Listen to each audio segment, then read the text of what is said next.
Hello everyone, स्वागत है आपका the radiance of YouTube channel में। जैसा कि साइंस के पिछले वीडियो में हमने बात की थी रूट सिस्टम की, तो आज हम बात करेंगे शूट सिस्टम की। शूट सिस्टम का मतलब वो सिस्टम, वो तंत्र जो ज़मीन के बाहर निकलता हो। ठीक है। It is the main part of a plant that grows above the soil. ये इम्पोर्टेंट है ना। कह रहा है कि ये जो होता है ये प्लांट का मेन पार्ट होता है। और कौन सा मेन पार्ट? जो मिट्टी के ऊपर निकलता हो। तो मिट्टी के ऊपर पौधे का कौन सा हिस्सा होता है? It consists of the stem, leaves, flowers and fruits. तो उसमें क्या क्या चीज़ें आती हैं? पौधे का तना आता है यानी स्टेम, लीव्स यानी पत्तियाँ, फ्लावर्स यानी फूल और फ्रूट्स यानी फल। ठीक है। सबकी एक एक करके हम बात करेंगे। स्टेम की अगर हम बात करें, in most plants stems are quite strong.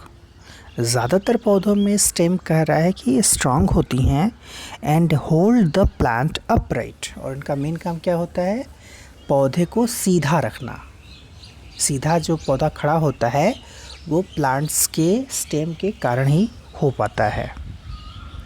The stem of the tree. अब इसमें अलग अलग जो पौधों के प्रकार हैं उसमें उनके जो अलग अलग स्टेम होते हैं उनका अलग अलग नाम मिलता है हमको। ठीक है। The stem of the tree is known as trunk. जो बड़ा वृक्ष होता है, बड़े पेड़ होते हैं, उनके स्टेम को क्या बोलते हैं? ट्रंक बोलते हैं। TRUNK, trunk. Most of the trunks are covered with a tough outer layer called bark। और कह रहा है कि ज़्यादातर जो ट्रंक होते हैं उनके ऊपर एक कवर होता है, एक लेयर होती है, उसको क्या बोलते हैं? बार्क बोलते हैं। वही जो पेड़ों की छाल कही जाती है ना, बार्क कहते हैं उसको इंग्लिश में। It protects the inner part of the tree. और बार्क का काम क्या है? ट्री के इनर पार्ट को यानी ट्रंक के इनर पार्ट को कवर करना, सुरक्षित करना। ठीक है। The small outgrowths on the stem of a plant are called buds. और कभी कभी जो स्मॉल आउटग्रोथ्स, छोटे छोटे आउटग्रोथ्स दिखाई देते हैं स्टेम के ऊपर, प्लांट के स्टेम के ऊपर छोटे छोटे आउटग्रोथ्स जो नज़र आते हैं उनको क्या कहा जाता है? Called birds. उनको बर्ड्स कहा जाता है। बर्ड्स दो तरह के होते हैं। Buds are of two types. कौन कौन से? एक होता है apical bud, APICAL, apical bud. और दूसरा होता है एक्सिलरी बर्ड, AXILLARY। अभी एपिकल और एक्सिलरी क्या है देखते हैं।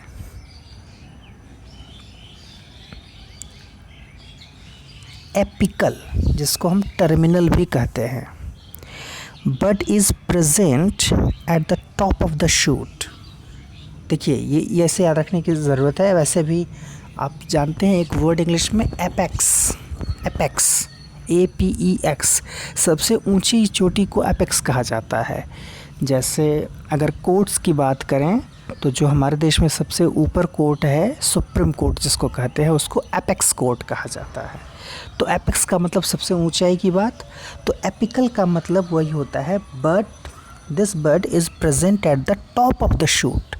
शूट का सबसे ऊपर का जो हिस्सा है वहाँ पर ये बर्ड मौजूद होती है। इसे एपिकल बर्ड कहते हैं या टर्मिनल बर्ड कहते हैं।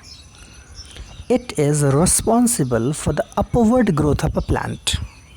और ये एपिकल बर्ड कह रहा है कि रिस्पॉन्सिबल होती है प्लांट के अपवर्ड ग्रोथ के लिए, ऊपर की तरफ के ग्रोथ के लिए रिस्पॉन्सिबल कौन होता है? Apical bird. एक्सिलरी बर्ड क्या होता है? Axillary buds are found between the stem and the leaf stalk. कहाँ ये पाया जाता है? कह रहा है स्टेम और लीफ स्टॉक के बीच में पाया जाता है, ठीक है, यानी तना और जो पत्तियों का स्टॉक होता है उसके बीच में पाया जाता है axillary bud. They give rise to many new branches. और एक्सिलरी बड जो होता है वो क्या करता है, उससे कई नई ब्रांचेस निकलती हैं, शाखाएं निकलती हैं, जिनको हम लेटरल ब्रांचेस भी कहते हैं ऑफ द प्लांट, ठीक है। तो एक्सिलरी बड से और कई तरह की जो है ब्रांचेस निकलते हैं। इसका मतलब कहीं ना कहीं ये जो एपिकल होता है वो अपवर्ड ग्रोथ के लिए होता है और ये जो है ये हॉरिजॉन्टल ग्रोथ के लिए होता है ना। चौड़ाई में किस तरह से बढ़ना है पौधे को, उसके लिए रिस्पॉन्सिबल होता है एक्सिलरी बड, ठीक है। The part of a stem where a leaf arises. और देखिए एक एक पॉइंट कैसे आपको समझने हैं। कह रहा है कि वह हिस्सा तना का जहाँ से पत्तियाँ निकलनी शुरू होती हैं उसको नोड कहा जाता है। क्या कहा जाता है? Node, NODE, node. और the region of the stem between the two adjacent nodes. और कह रहा है कि वो हिस्सा स्टेम का दो करीब के आसपास के नोड्स के बीच का जो हिस्सा होता है स्टेम का, उसको इंटरनोड कहते हैं। अभी अगर आप पिक्चर देखेंगे बाद में चल करके तो आपको समझ में आएंगी चीज़ें। अगर हम बात करते हैं स्टेम के फंक्शन की, तो जो दो मेन फंक्शन हैं इसके, एक तो है कि टू गिव सपोर्ट देने का काम, दूसरा है to help in conduction of water and mineral absorbed by the roots of the plant. क्या करता है? प्लांट का जो रूट होता है वो वाटर और मिनरल को एब्जॉर्ब करता है। अब उसको उसके कंडक्शन का काम कौन करता है? स्टेम करती है, ठीक है। किसके? वाटर और मिनरल के कंडक्शन का काम। It also conducts prepared food to various parts like a two way street. और स्टेम का और काम क्या है? कह रहा है ये प्रिपेयर्ड फूड को पौधे के अलग अलग हिस्सों तक पहुंचाने का काम भी करता है। और एक इम्पॉर्टेंट फ्रेज़ मिली मुझे इसमें कि स्टेम जो है वो एक टू वे स्ट्रीट की तरह है। टू वे स्ट्रीट खास करके जो मेन रोड होते हैं शहरों में या जो हाईवे होता है, तो देखते हैं आपकी एक तरफ से गाड़ियाँ आ रही हैं, एक तरफ से जा रही हैं, तो वो हो गया टू वे स्ट्रीट। तो स्टेम का भी काम कहीं ना कहीं वही है। क्या? एक तो काम है कि रूट जो मिनरल और वाटर को जो है एब्जॉर्ब करता है उसको वहाँ से खींच करके पत्तियों तक पहुँचाने का काम, उनके किचन तक पहुँचाने का काम, सो दैट कि फूड बन सके, ये काम स्टेम करता है। अगर स्पेसिफाई करें तो यहाँ पर उसकी मदद कौन करता है? जाइलम टिश्यू यानी जाइलम ऊतक करती है उसका काम, ठीक है। और फ्लोएम ऊतक का काम होता है स्टेम की हेल्प से ही उसका काम होता है बने हुए भोजन को अलग अलग हिस्सों तक पहुंचाना। तो जाइलम फ्लोएम का काम भी समझ लीजिए इसमें, और स्टेम का भी काम, ठीक है। मॉडिफिकेशंस ऑफ स्टेम, जैसे कि पीछे हमने पढ़ा था रूट के बारे में भी, रूट भी मॉडिफाइड हो जाते हैं कभी कभी, केवल रूट से ज़्यादा काम करने लगते हैं वो। उसी तरह से स्टेम भी मॉडिफाई होते हैं। मॉडिफिकेशन ऑफ स्टेम की बात करें तो पहला तो ये है स्टोरेज ऑफ फूड। कैसे ये फूड के स्टोरेज के लिए हेल्प होते हैं। और ऑब्वियस है कि जैसे जिस रूट में हम पढ़े थे कि रूट का मॉडिफिकेशन अगर स्टोरेज ऑफ फूड के रूप में हो तो वो रूट हम खाना शुरू कर देते हैं, उसी तरह से स्टेम के साथ भी है कि जो स्टेम फूड के स्टोरेज के रूप में यूज़ किए जाते हैं उनको भी हम खाना शुरू कर देंगे। कह रहा है stems of plants like ginger, onion and potato. हम खाते हैं इन प्लांट्स के स्टेम को ही खाते हैं। कभी कभी कंफ्यूज हो जाएं आप पोटैटो को लेकर के कि क्या उसका तना खाते हैं? जी, उसका तना खाते हैं हम, भले वो ज़मीन के भीतर होता है ना। तो कह रहा है कि जिंजर हो, ओनियन हो, पोटैटो हो, जिंजर यानी अदरक, प्याज और आलू, कह रहा है इनके जो स्टेम्स होते हैं वो कर रहा है कि डेवलप अंडरग्राउंड, वो अंडरग्राउंड डेवलप हो जाते हैं। अब यहाँ पर देखिए कहीं ना कहीं ये आपको लगेगा कि बात कर रहे थे शूट सिस्टम की और आप कह रहे थे कि अबव द ग्राउंड की बात हो रही है, तो कहाँ से नीचे चले गए। तो कुछ एक्सेप्शंस हैं भाई। तो इनके जो स्टेम हैं ये ज़मीन के भीतर डेवलप होते हैं और ये इनके स्टेम को ही हम खाते हैं, ठीक है। तो एक तो रहा कि फूड स्टोरेज के रूप में कैसे स्टेम, तो ऑब्वियस है कि ऐसे ही जो ये कुछ एक्सेप्शंस है उन्हीं को तो हम खा रहे हैं, है ना। अदरवाइज़ और क्या काम है और किस तरह से मॉडिफाई होते हैं स्टेम। फूड मैन्युफैक्चरर के रूप में फूड मैन्युफैक्चर करते हैं ये, तो फूड मैन्युफैक्चरर हो गए, यानी भोजन बनाने में भी समटाइम्स हेल्प करते हैं। जबकि भोजन बनाने का काम किसका है, पत्तियों का है। प्लांट्स लाइक कैक्टस, जिसका साइंटिफिक नेम दिया है ओपियंटिया, OPUNTIA, ग्रो इन डेजर्ट्स। कह रहा है कि जो कुछ मरुस्थलीय पौधे हैं जो रेगिस्तानों में उगते हैं, जैसे कैक्टस की बात कर लें, नागफनी जिसको बोलते हैं, कह रहा है कि ग्रो इन डेजर्ट। इनका काम क्या है, डेजर्ट में उगना और इन वेरी ड्राई प्लेसेस या बहुत सूखी जगहों पर। Their stem is modified into a thick fleshy and green structure.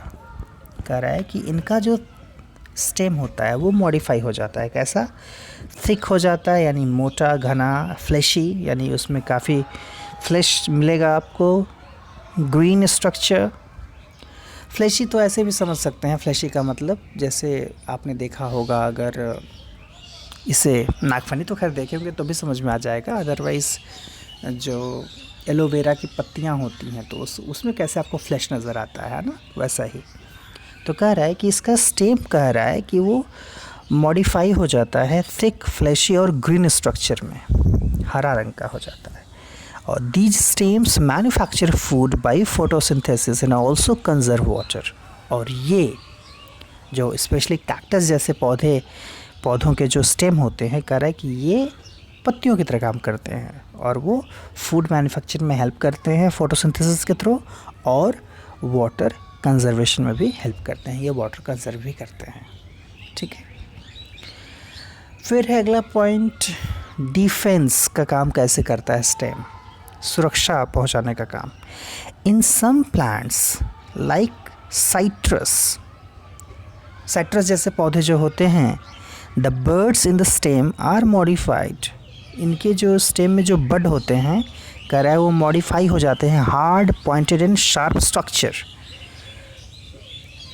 कठोर और पॉइंटेड यानी नुकीला, शार्प स्ट्रक्चर में, जिसको हम स्पाइंस या थॉर्न्स कहते हैं। स्पाइंस SPINES और थॉर्न्स THORNS। तो ये जो स्ट्रक्चर होते हैं, स्पाइंस या थॉर्न्स जो होते हैं, prevent animals from eating the plant. अब किसी भी प्लांट में भाई कांटे जैसा उग आएगा तो उसको तो जो है जानवर खाने से बचेंगे ही।